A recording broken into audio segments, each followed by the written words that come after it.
ladies and gentlemen, and welcome back to the Zombie Train. This is episode number 256, and I'm your host Ellis, otherwise known as Train Man. This week we have a question from 2716 Productions on episode 214, and he asks, did you guys ever try and fire up one of the remaining CB&Q O5bs for fast transportation in the Chicago area?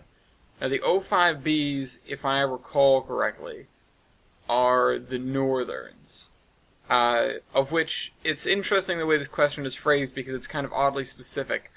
One of the remaining, as far as I understand, there's only one, and that would be 5629. It's at the Colorado Railroad Museum, or it was.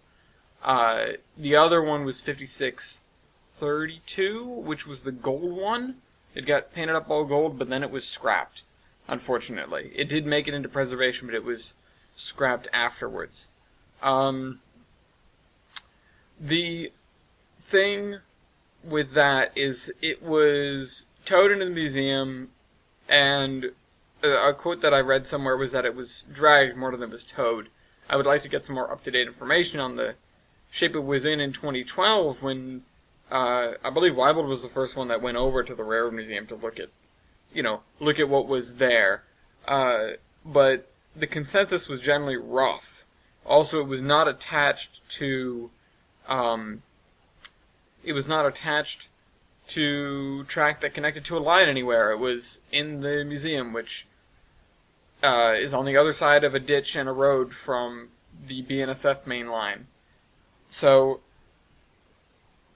that was one of the few larger engines, also due to the fact that the O5bs were not the most powerful Northerns we could get our hands on. We went for the T-1s first, as well as some other ones.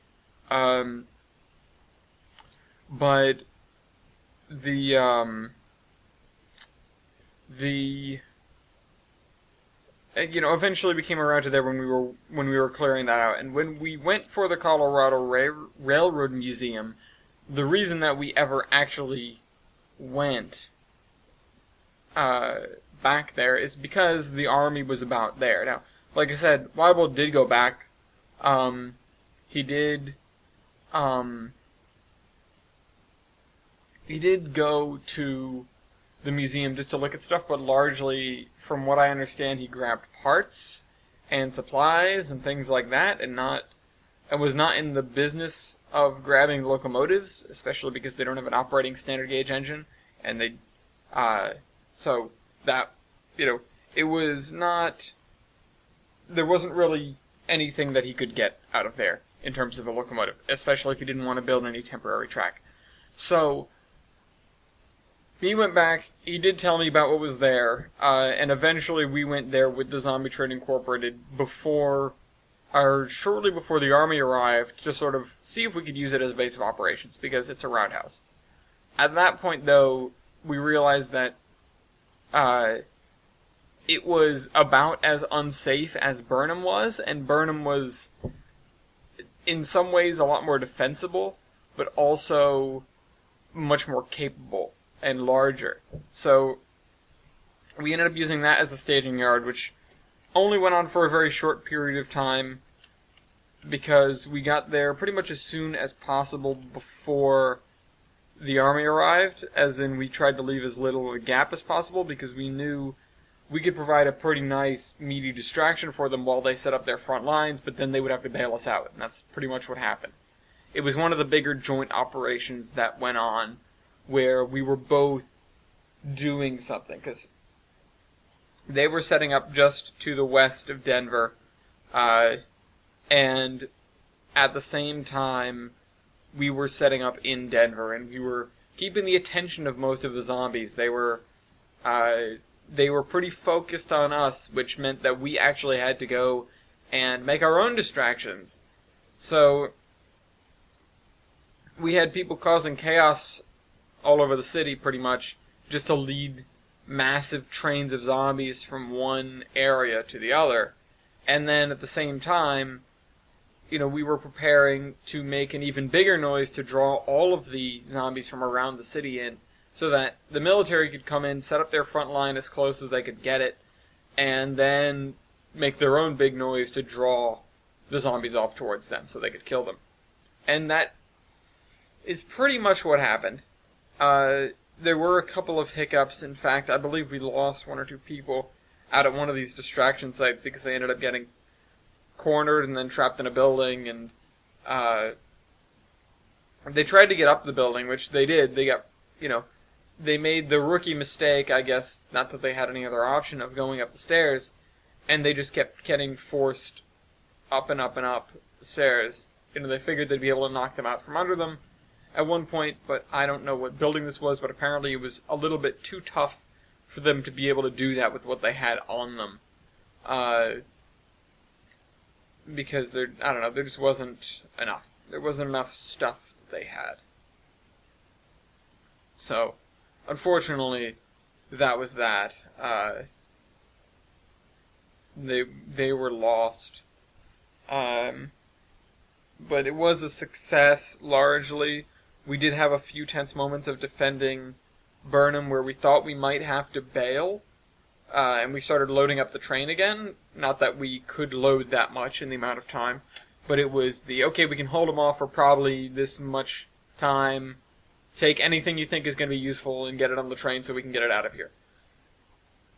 I was present for this, wasn't I? And Weibold was there too, because he wanted to be, because he was an advocate for the use of Burnham and the use of the museum in Golden as well, if at all possible, although he did recognize that the fact that it was not connected to anything meant that it was not very useful.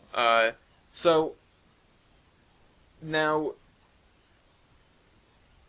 the Northern, to wrap this question back around to, the question, so to speak, to wrap this episode back around to the question, the Northern was then pulled out of storage there with a little bit of effort and brought over to Burnham to get worked on. And that was one of the first engines that would operate out of Burnham. So it did not operate out of Chicago, it operated out of Burnham. And did a lot of stuff with Cheyenne, obviously, because I talked about that being a major location for us. And did some head-on power stuff, but was also largely relegated to helper service when the trains came through in that direction. Again, did some stuff on the Front Range up to Cheyenne and beyond, and then down to, I guess, past Pueblo. I'm not sure totally where that engine ran, but it was in that area. I don't think it ever came east of the Mississippi, and I'm fairly certain never even went to Chicago. So, to answer your question, I guess no. But it was an important engine. It was the largest engine available in the area at that point in time. I believe, except, wait, is there another engine that I'm thinking of? Maybe I might be getting, not things mixed up, but I might have forgotten something rather big. Let me just do a spot of research real quick. Let me look through the records. No, I cannot answer that.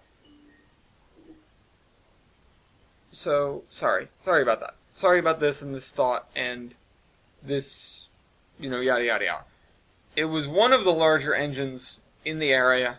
Obviously, Wyoming was much larger for what they could have, but there is a big boy in the Forney Museum, which I forgot about. The Forney Museum is another place we went to get locomotives early on, fairly early on, when we were looking at Denver. They aren't equipped to restore and run things, but they do, like I said, they have a big boy. They have a Forney as well, which we ended up pulling out of there and using as the switcher at Burnham. And I don't remember anything else. There wasn't any locomotive in there. There were just those two, which is kind of funny because it's big and small. I don't know. Maybe I'm forgetting. I need to do more research. But we pulled in a whole bunch of engines out of local areas, including parks and stuff, and ended up bringing them over to Denver for use out of the shops there. Which we did have to do a lot of cleaning. We had to move a lot of machinery in. The museum in Golden ended up being not gutted, but it was most of the useful stuff was largely taken out of it and moved elsewhere. I have an episode that's sort of sitting in the back burner that would hypothetically be about the narrow gauge in Colorado, and that did get used, and of course some of the engines came from the Railroad Museum in Golden, the Colorado Railroad Museum. I don't know why that's always a tongue twister for me. I've avoided saying it now. I'm avoiding it.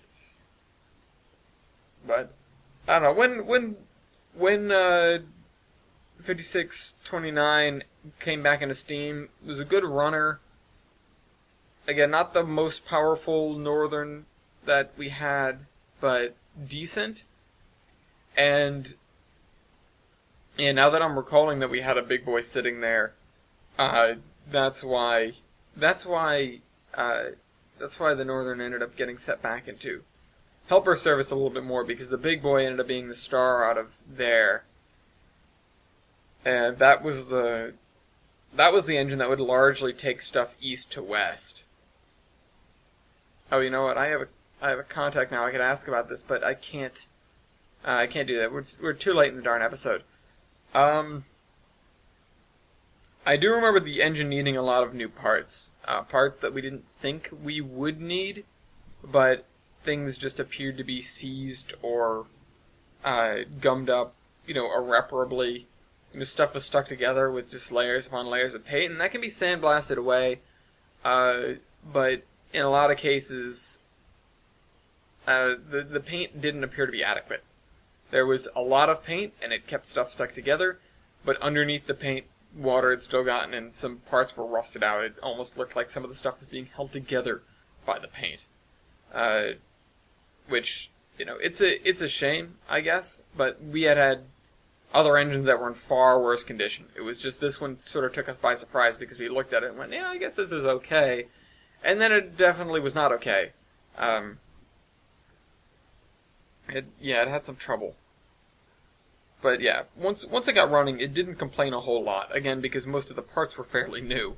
It was a relatively easy locomotive to make parts for, though, and the only reason I know this is because when we had engines that were particularly difficult to make parts for, especially on site, we would usually hear reports back at Quonset of, "Hey, we really need this. Can you send a request to, to Steamtown or Strasburg, or some place that had a lot of machinery and a lot of expertise." And sometimes time to kill, too. But, yeah, that was the kind of thing where we would hesitate, we would hesitate when we got those, and we're like, you sure you can't make this yourself? Are you sure that this is impossible for you? Because to request a part from another place took so much effort. It took, you needed to get the schematics, the schematics, we usually already have a copy of at Quonset because that would come with this request for a part. And we would take them and we would look them over and say, okay, is this feasible? Who is going to be able to do this? And we'd send out copies. We'd say, can you make this? And then we'd hear back yes or no. And, then that would have to be passed on back to the people that requested in the first place, saying, yes, okay, we've got it. You can stop worrying about this if it's a yes, or no, you do need to figure this out yourself. And we didn't hear a lot of that. We didn't hear a lot of that out of Denver in general. Even though Denver ended up having quite a few engines in it by the time we began to dieselize, Denver was very capable, and they also ended up with a lot of relatively low maintenance engines. And the big boy also had parts very nearby. They were near Cheyenne. They were near another very capable steam shop. But anyways, I hope you guys enjoyed this video. I will not see you next week because it's spring break, but I will see you the week after that. Train Man out.